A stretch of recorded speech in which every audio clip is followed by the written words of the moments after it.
মেহেদী হাসান মিরাজ যদি টেস্ট ক্রিকেটটাতেই সবচেয়ে বেশি মনোযোগ দেন, টেস্ট ক্রিকেটকেই তার ধ্যান জ্ঞান বানিয়ে তোলেন, হতেও পারে সাকিব আল হাসানের পর বাংলাদেশের ক্রিকেট হিস্ট্রিতে বেস্ট টেস্ট অলরাউন্ডার হিসাবে মিরাজের নাম লম্বা সময় ধরে টিকে থাকবে। মিরাজ এটা বোঝেন কিনা আমি জানি না। সাদা বলের ক্রিকেটে মেহেদী হাসান মিরাজ যতটা গড়পড়তা, কিছু ক্ষেত্রে যতটা বিলো স্ট্যান্ডার্ড, লাল বলের ক্রিকেটে বা টেস্ট ক্রিকেটের মিরাজ ততটাই দুর্দান্ত। এই কথাটা মিরাজের সাদা বলের পারফরমেন্স নিয়ে যতগুলো সমালোচনামূলক ভিডিও আমি বানিয়েছি প্রত্যেকটাতেই কমন কথাটা আমি বলেছি। লাল বলের মিরাজের সেই দুর্দান্ত একটা পারফরমেন্স নাম্বার 7-এ ব্যাট করতে নেমে অস্ট্রেলিয়াতে প্রস্তুতি ম্যাচে অস্ট্রেলিয়া একাদশের বিপক্ষে সেঞ্চুরি, নট আউট সেঞ্চুরি। খেলা দেখিনি, যতটুকু অনুমান করতে পারছি নাম্বারস দেখে যে জায়গাতে যেভাবে মিরাজ 100টা করেছেন তাকে দুর্দান্ত খুব ভালো ক্রিকেট খেলতে হয়েছে এবং একটা পর্যায়ে গিয়ে হয়তো তাকে ওয়ানডে ধাঁচে ব্যাট করতে হয়েছে। But then again Miraz test ক্রিকেটটাকে কিভাবে মূল্যায়ন করেন আমি জানি না। মাঝখানে একটা ব্যাপার আমার মনে হয়েছে, মিরাজ 3 ফরম্যাটের ক্রিকেটার হতে চেয়েছেন। ওয়ানডে, টি-20তেও একইভাবে ইম্প্যাক্টফুল হতে চেয়েছেন, যেটা করতে গিয়ে মিরাজের টেস্ট ক্রিকেটের পারফরমেন্সটাও ডাউনগ্রেড হচ্ছিল। আবারও আমি মনে করি মিরাজ টেস্ট ক্রিকেটেই যদি সবচেয়ে বেশি ফোকাস করেন তিনি দুর্দান্ত কিছু করতে পারেন। বাকি দুটো তিনি খেলবেন না কিংবা ফোকাস করবেন না সেটা না, কিন্তু টেস্টটি তার মনোযোগের কেন্দ্রবিন্দুতে থাকলে আমার মনে হয় তার ক্যারিয়ারটা সমৃদ্ধ হবে, বাংলাদেশও সুবিধা হবে। অস্ট্রেলিয়ার যে দলটার বিপক্ষে বাংলাদেশ খেলছে প্রস্তুতি ম্যাচ, সেই দলের এক স্পিনার রক্ষচেলি অফ স্পিনার 6 উইকেট পেয়েছেন।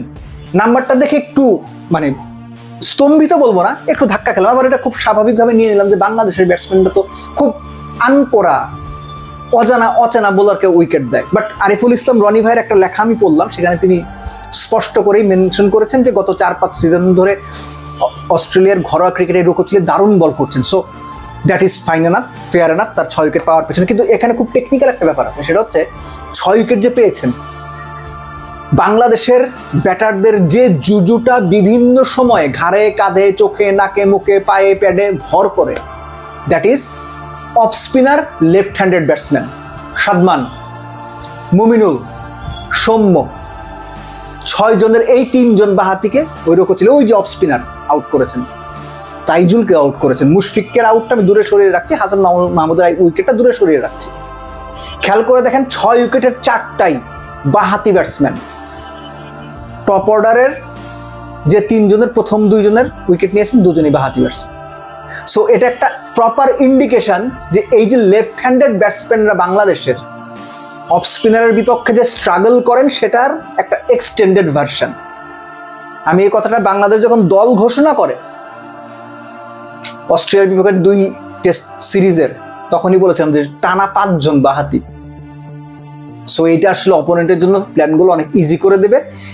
আমাদের না চেনা স্পিনার রক্ষচেলি অফ স্পিনার, তিনি সেটা প্রুফ করে দিয়েছেন।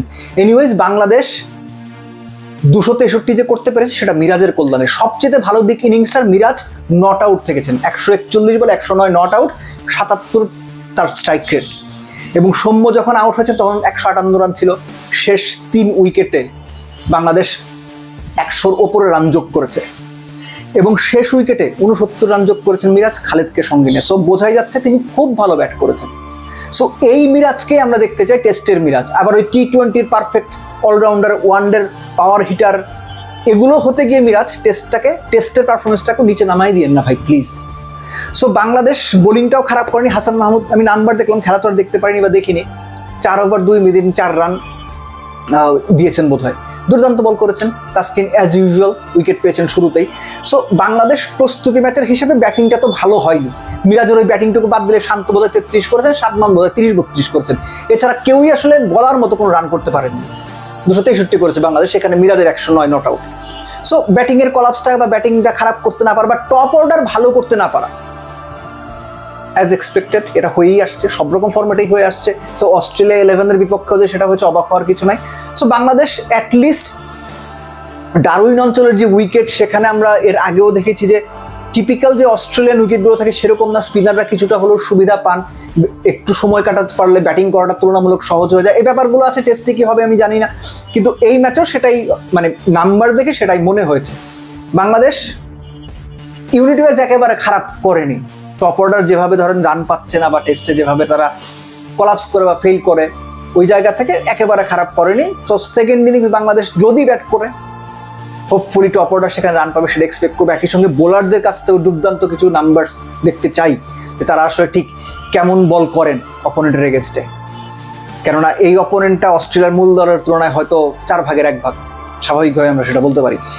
আর বাংলাদেশ ব্যাটিং ইউনিট ওয়াইজ একটা শঙ্কার জায়গা, একই সঙ্গে একটা টেনশনের জায়গা ছিল।